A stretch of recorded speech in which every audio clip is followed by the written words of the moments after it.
우리도 하나님의 자녀된 특권으로 다른 사람이 또 듣고자 해도 들을 수 없는 하나님 아버지의 말씀을 또 듣기 위해 그 은혜를 누리기 위해 나오신 여러분들을 환영하고 축복합니다.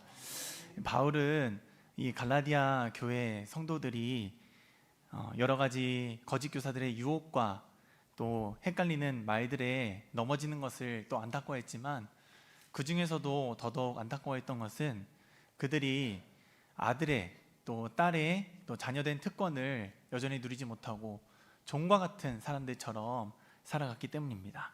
그래서 바울은 그 갈라디아 교회 성도들이 지금 어떤 상태에 있는지 다시 한번 알려주면서, 이제는 그들이 그러한 삶에서 벗어나 하나님의 자녀된 특권을 누리며 살아가길 바라는 마음으로 오늘 우리가 함께 읽은 4장 1절에서 11절까지 말씀을 적어 내려갔습니다.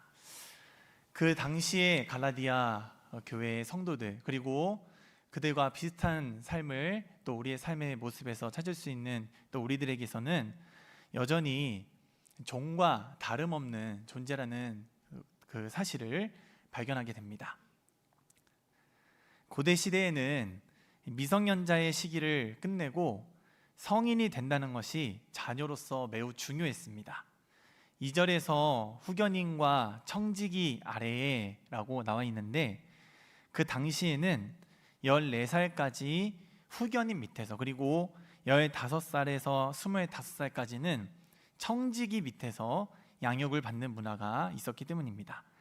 이 청지기라는 말이 어색하게 들릴 수도 있는데, 집을 관리하는 사람이 동시에 그 집을 물려받을 그 집 아들에게 집안에서 일어나는 일을 전체적으로 가르쳤다는 것을 의미합니다. 그러니까 후견인과 청지기의 관리를 받는다는 것은 그 주인의 아들이라는 증거였습니다. 하지만 그 아들이 25살이 되어서 자기 재산에 대한 권한을 행사하기 전까지는 그 집의 종들과 별반 다를 바 없는 존재였습니다. 옷은 조금 좋은 것을 입고 밥은 좀 더 좋은 것을 먹을지는 몰라도 그 집에서 그 아이가 마음대로 할 수 있는 것은 하나도 없었기 때문입니다.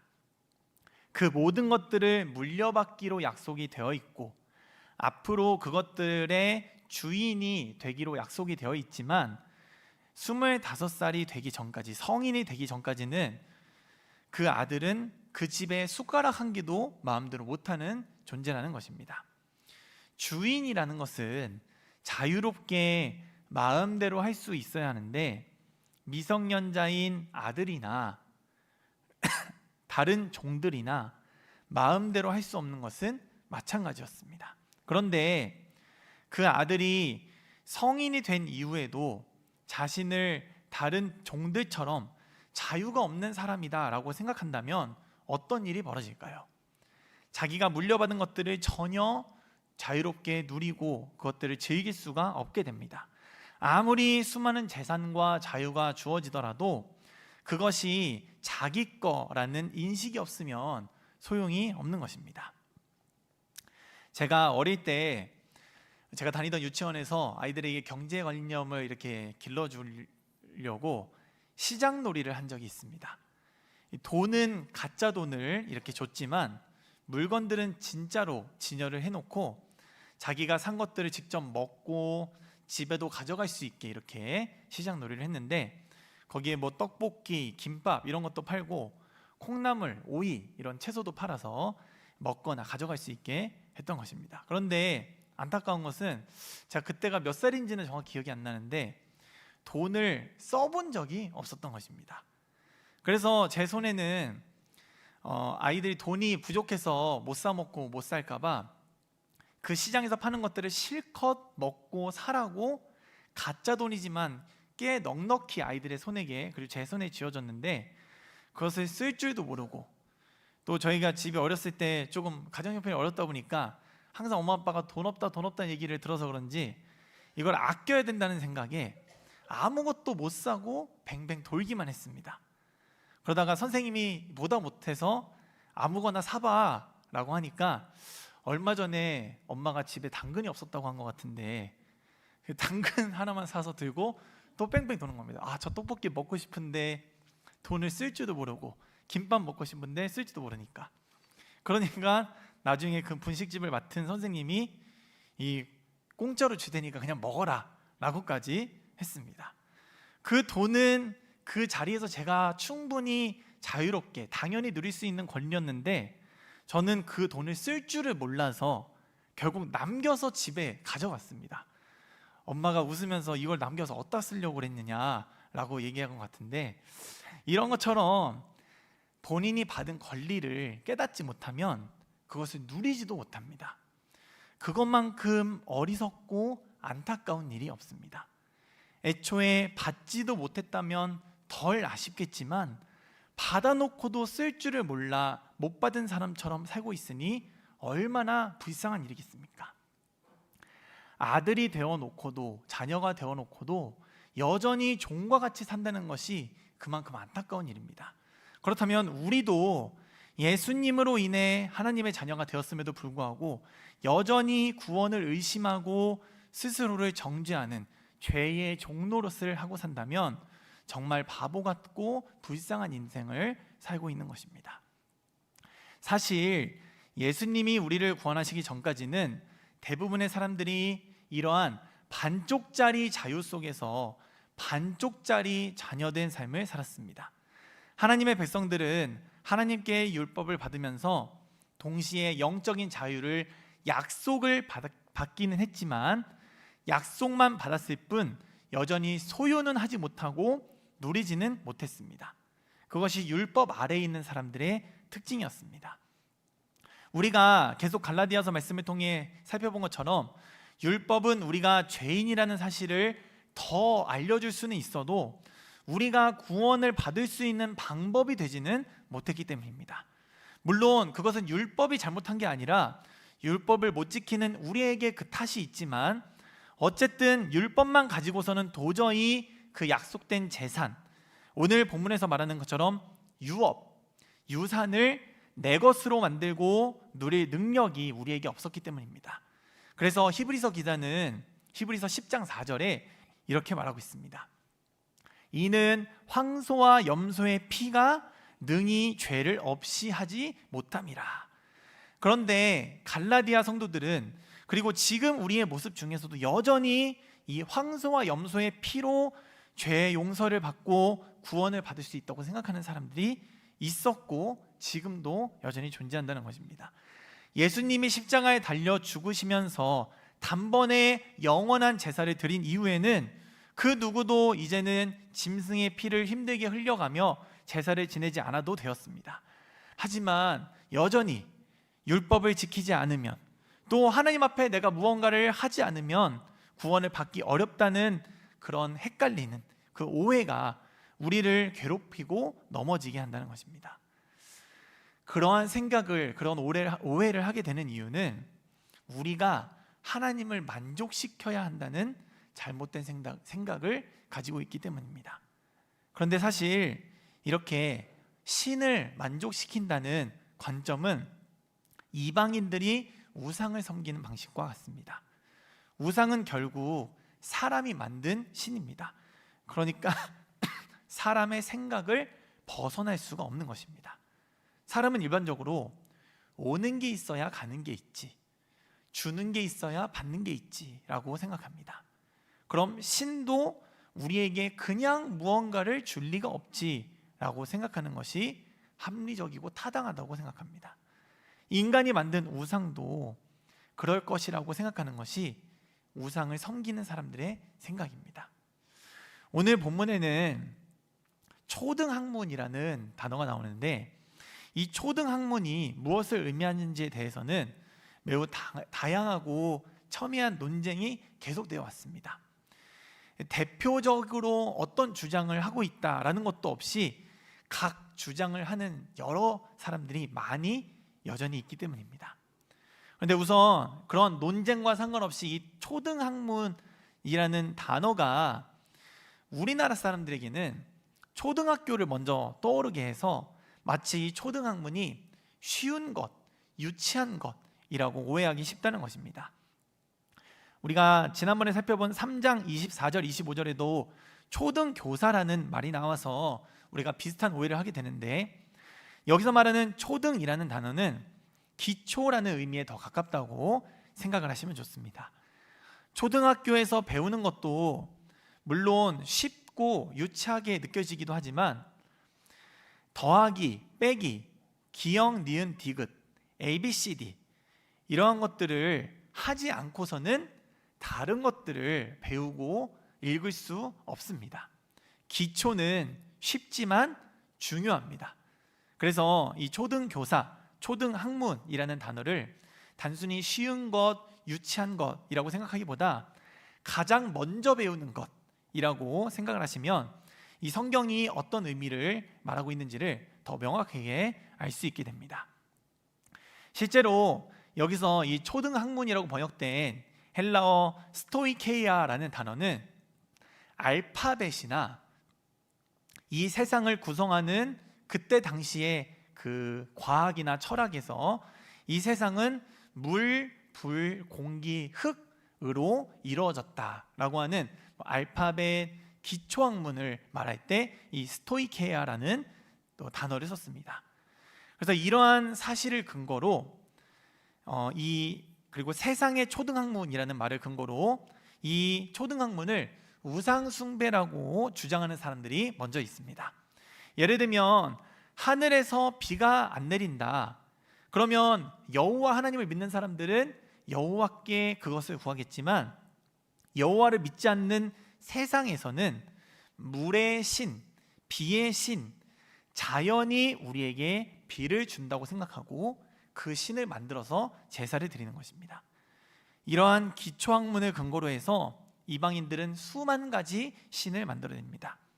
농사의 신, 미모의 신, 건강의 신, 돈의 신, 이러한 것들을 그들만 따를 뿐만 아니라 당시 갈라디아 사람들도, 그리고 현대를 살아가는 우리도, 세상 사람들도 그것을 따를 때가 많이 있습니다.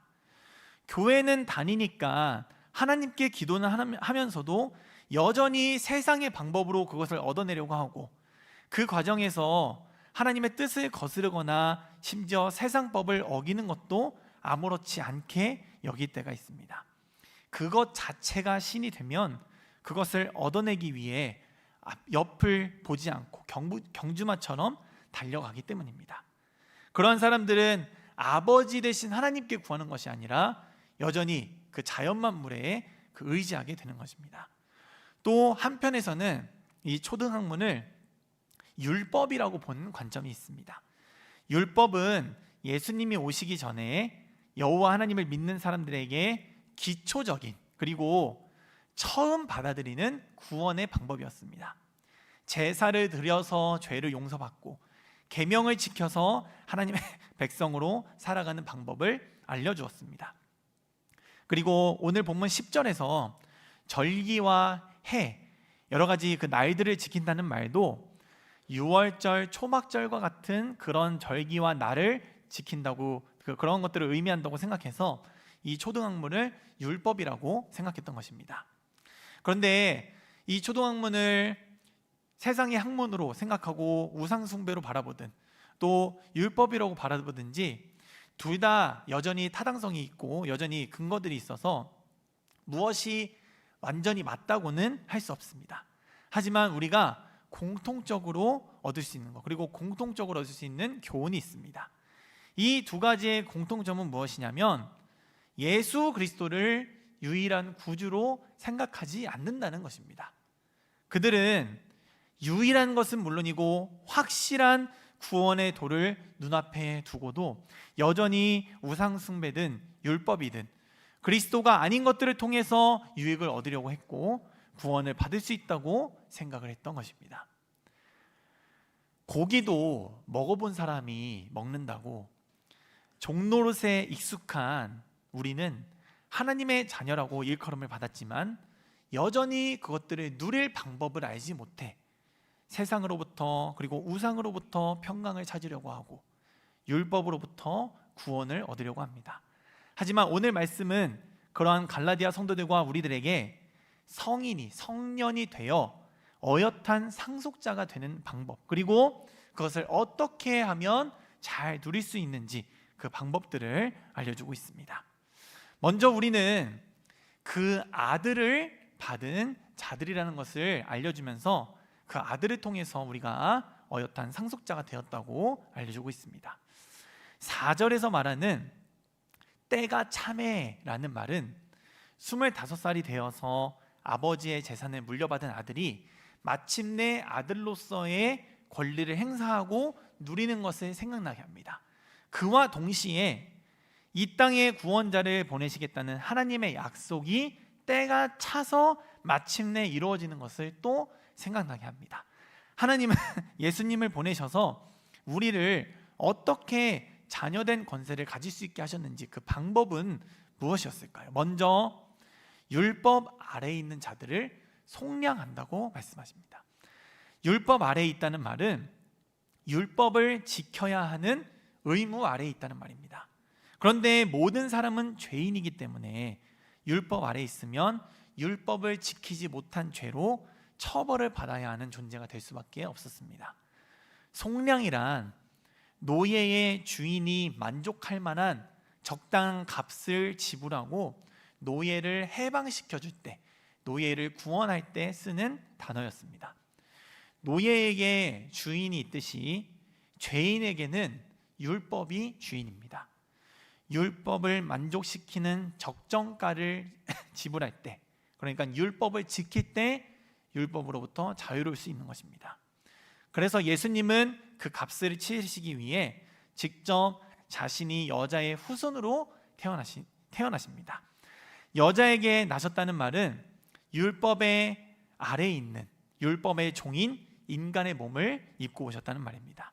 그리고 우리 중 누구도 만족시킬 수 없는 율법을 만족시키고 그 적당한 값을 치르셔서 우리를 율법으로부터 해방시키신 것입니다. 그리고 이제 예수님이 우리를 하나님의 자녀가 되신 방법의 두 번째 단계는 아들의 명분을 얻게 하셨다는 것이었습니다. 여기서 아들의 명분을 얻는다는 말은 원래는 자녀가 아니었다는 말입니다. 부모에게서 태어난 아이는 그 부모의 자녀이고 아니고를 따지지 않습니다. 그 부모의 자녀가 되는 절차를 따로 거치고 너는 오늘부터 내 아들이야, 내 딸이야 라고 그런 부르는 그런 의식을 하지 않습니다. 그냥 태어나면 그냥 그 자리에서 아들이고 딸이 되는 것입니다. 그 시대에는 자녀가 없는 부유층 남성은 자기 종 중에 한 명을 입양해서 그 사람을 유업을 이을 자로 삼았습니다. 지금은 자녀가 없이 살고 싶어하는 사람들도 있고 굳이 자녀가 없으면 입양을 하지 않고 재산도 내가 다 쓰거나 아니면 너무 많은 사람은 기부를 하면 된다라고 생각을 할 수도 있지만 그 당시의 재산은 단순히 돈이나 부동산 같은 그런 것들만을 의미하지 않았습니다. 자녀가 없다는 것은 그 가문 자체가 사라지는 것을 의미했기 때문입니다. 그 가문과 연결된 친척들은 물론이고 관계된 다른 가문들도 사람들, 그리고 그 집에서 일하는 종들까지 하나의 작은 사회였습니다. 더 나아가서 이 가문이 그때까지 이렇게 유지되기 위해 또 역사와 기록 속에서 오랫동안 가문이 지속되어 왔는데 그 계보를 자신에 대해서 사라지게 하는 큰 잘못을 저지르는 것이 바로 자녀가 없는 것이었습니다. 그래서 그 가문을 유지시키기 위해서라도 그 부자는 종이라도 자기의 양자를 삼아 가문을 이어가야 했습니다. 그렇게 입양이 된다는 것은 무엇을 의미할까요? 그때부터 어제까지는 주인님이라고 불렀던 사람에게 이제는 아버지라고 부르게 되면서 그 집에 관련된 재정적이고 법적인 모든 특권을 가지게 되는 것입니다. 그리스도께서 우리에게 이루신 구원도 이 두 가지 원리가 합쳐진 특권입니다.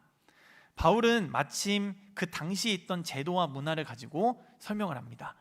먼저는 노예의 값을 치르고 자유를 준 것처럼 율법을 만족시키고 죄값을 치러 우리를 구원하신 것, 그리고 부유층 집안의 아들로 입양이 되는 것처럼 하나님의 자녀라고 일컬음을 받는 그 명분과 특권을 주신 것입니다. 그런데 보통 우리는 구원이라고 하면 죄값을 치르고 자유를 얻는 데까지만 생각을 하고, 우리가 하나님의 자녀가 된 특권을 누릴 수 있게 되었다는 사실을 잘 잊고 살아가게 됩니다. 그러다 보니 여전히 종의 습성을 버리지 못한 입양된 종처럼 하나님을 만족시켜야만 구원을 얻을 수 있다는 오해 속에 살게 되는 것입니다. 종은 주인을 만족시켜야만 그 집에서 계속 일도 하고 밥도 먹을 수 있지만, 자녀는 부모를 만족시켜서 그런 것들을 얻어내는 존재가 아닙니다. 그 신분 자체만으로 그 모든 것을 누리고 상속받을 수 있는 권리를 가진 것이기 때문입니다.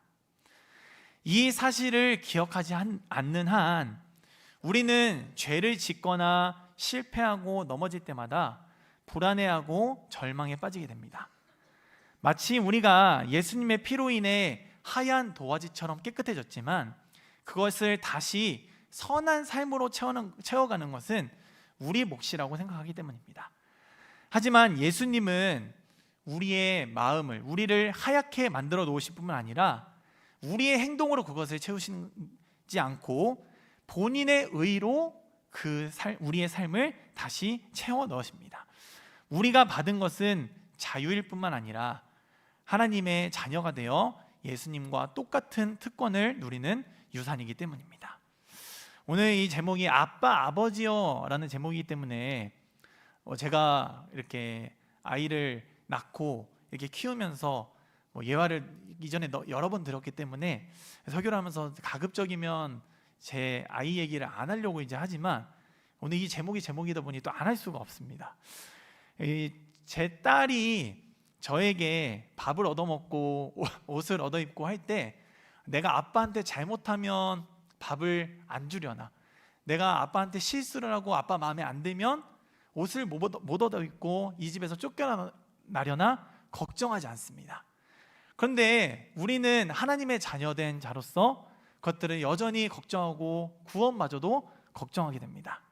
이제 우리가 기도를 하고 하나님께 구할 때, 그리고 하나님께 나아갈 때 그런 것들 여전히 걱정하고 또 두려워하신다면 이제 하이보다 못하구나 내가 라고 생각하시면서 또 하나님을 또 아버지로 또 아빠로 부르시는, 또 그 자녀된 특권을 또 충분히 누리시고 충만히 누리시는 저와 여러분이 되시길 주님의 이름으로 축복합니다.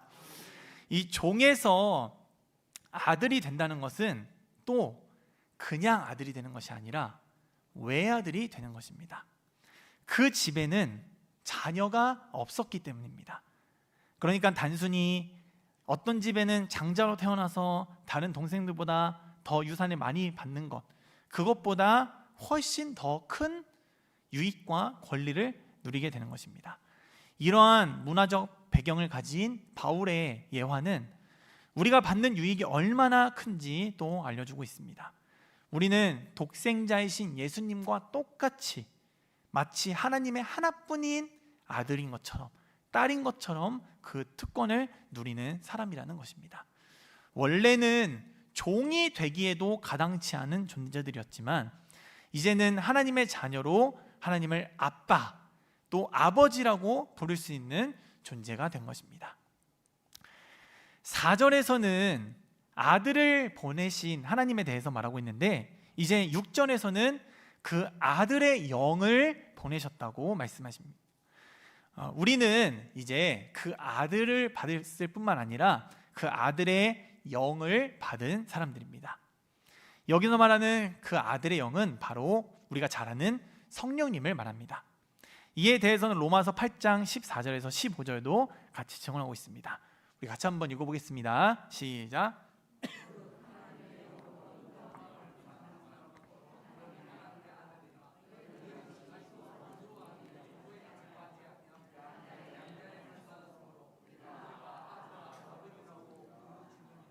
아멘. 우리 성령님께서는 우리에게 오셔서 이제 예수님께서 그 이뤄 놓으신 법적인 지위를 실제로 우리가 누릴 수 있게 하시는 것입니다. 마치 양자로 입양된 종이 여전히 마음속에 종으로 살던 그 습성과 마음의 두려움이 있지만 이제는 그 마음을 온전히 아들의 마음으로 바꿔주시는 역할을 하시는 것입니다. 성령님은 우리로 하여금 하나님께 아빠 그리고 아버지라고 부를 수 있게 부르게 하신다고 하는데, 그 부르다라는 단어는 그냥 아빠를 호칭으로서만 부르는 그런 단어가 아닙니다. 이 단어는 부르짖다라고 생각하는 것이 더 어울릴 만큼 목청껏 부른다는 말입니다. 마치 하이가 저를 부를 때는 정말 목이 터져라 저를 부릅니다. 그 목소리에는 사랑도 담겨 있고 신뢰도 담겨 있고 간절함도 담겨 있고 또 격정적인 마음, 사무치는 마음, 여러 가지들이 담겨 있습니다. 우리는 하나님을 그냥 하나님이라고, 여호와 하나님의 이름을 부를 수도 없는 존재였지만 이제 그 하나님을 마음껏 아무 때나 우리가 부르고 싶을 때 아빠, 아버지라고 부를 수 있게 되었습니다. 그것은 여전히 종생활이 익숙한 우리에게 성령님께서 하시는 일입니다. 그래서 우리는 이제 하나님께 언제나 어디서나 기도할 수 있게 되었습니다. 우리는 때로 쉬지 말고 기도하라는 이 성경 말씀을 부담스러워합니다. 기도가 얼마나 어려운데, 교회 와서 기도하는 것도 어렵고 기도의 시간에 기도하는 것도 어려운데 또 그 기도를 매일같이 쉬지 말고 해야 한다니까 무슨 기도를 해야 할지 또 모르겠는데 라고 생각하기 때문입니다.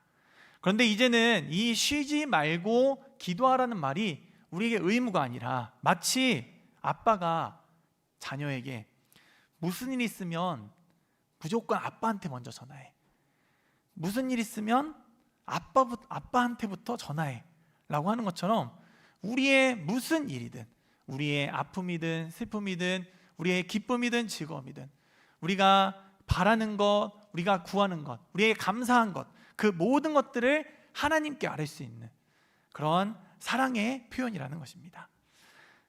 자녀들은 아빠를 부를 때 내가 누구를 먼저 불러야지, 누구에게 먼저 전화를 해야지 생각하고 부르고 전화하지 않습니다. 어려울 때 그리고 기쁠 때 가장 먼저 엄마와 아빠를 생각하는 것처럼, 이 자녀가 그 또 부모를 생각하는 것처럼 우리는 하나님을 또 아빠요 아버지로 생각해야 되는 것입니다. 그리고 이제 우리는 하나님을 아빠 아버지라고 부르실 수 있는 이유는 하나님의 임재를 실제로 느끼고 있기 때문입니다. 그런데 이 하나님을 아버지라고 부른다는 말에 또 거부감이 드는 분들이 계실 수도 있습니다. 왜냐하면 이 아버지라는 이름이, 그리고 아빠라는 호칭이 사랑이나 다정함 그리고 따뜻함의 이미지이기보다 때로는 상처나 두려움이 더 먼저 떠오르는 사람도 있기 때문입니다. 왜냐하면 우리는 모두 다 죄인이기 때문에 완전한 아버지가 있기 어렵기 때문입니다. 저 또한 저희 아버지를 생각하면 감사한 것, 아버지의 사랑도 떠오르지만 여전히 아버지에게 받은 상처, 아버지에게 원망스러운 것들이 떠오르게 됩니다. 하지만 그런 아버지 가운데 또 주시는 사랑이 하나님에게는 더욱더 무궁하고 영원하고 온전한 사랑을 우리에게 주신다는 사실을 기억하게 될 수 있고, 또 여전히 내가 아버지가 되었을 때에도 내 딸에게 줄 수 없어서 또 아쉬워하고 낙담하기보다 이 아이의 영원하고 온전한 아버지가 되시는 하나님께서 이 아이를 지키고 보호하신다는 사실이 우리에게 위로가 될 수 있는 것입니다. 그래서 이제는 우리가 어떠한 아버지에 대한 이미지를 떠올릴 때 그 아버지에 대한 상처나 두려움 그리고 아픔이 떠오르더라도 우리의 영원하고 온전한 아버지가 되시는 하나님의 임재를 실제로 느끼며 우리가 하나님께 기도할 수 있을 때 우리가 전심으로 기도할 수 있어야겠습니다. 마지막으로 우리가 하나님을 아버지라고 부를 수 있다는 것은 그 사랑에 대한 확신이 있다는 것입니다. 이 사랑에 대한 확신은 우리가 잘 알고 있는 누가복음의 말씀 중에 탕자의 비유를 또 생각할 수 있습니다. 탕자는 아버지의 유산을 받고 나가서 아버지의 유산을 다 탕진하고 돌아왔지만 아버지의 아버지와 함께 사는 것만으로도 아버지의 모든 것을 누릴 수 있다고 생각합니다. 하지만 그 아버지의 모든 것을 함께 누리며 살았던 큰 아들은 그 아버지의 것을 자기의 것이라고 생각하지 못하고 여전히 그것을 누리지 못하는 그러한 안타까운 삶을 살았습니다. 그래서 하나님으로, 아버지로 비유되는 하나님의 그 말씀을 누가복음 15장 31절에서는 이렇게 말하고 있습니다. 예, 너는 항상 나와 함께 있으니 내 것이 다 내 것이로되. 우리가 하나님을 아버지라고 부를 수 있다는 것은 하나님의 것이 다 우리의 것이라는 신뢰의 또 표현이라고 할 수 있습니다. 하나님께 우리가 부르짖을 때 우리가 아빠라고 아버지라고 부른다는 것은 마치 자녀가 아빠, 아버지, 엄마, 어머니라고 부를 때 그것을 나에게 줄까 주지 않을까 걱정하지 않고 당연히 나를 사랑하시니까 주시겠지라는 신뢰의 표현이 담긴 것입니다. 그리스도께서 이루신 일은 우리가 믿을 뿐만 아니라 받아들이고 누릴 때 비로소 우리의 것이 될 수 있습니다. 그렇지 않고 여전히 종의 영을 따라 살아간다면 우리에게 주어진 이 크고 놀라운 선물, 그리고 하나님을 아빠라고 부를 수 있는 그 특권을 누리지 못하는 안타까운 삶을 살게 될 것입니다. 그래서 하나님의 자녀된 우리는 그 자녀됨을 항상 기뻐해야 합니다. 그리고 쉬지 말고 아빠, 아버지를 부르며 기도해야 합니다. 그렇게 하나님의 자녀가 되신 여러분들은 이제 그 아빠, 아버지께서 주신 모든 일에 감사하시는 저와 여러분 되시길 주님의 이름으로 축복합니다.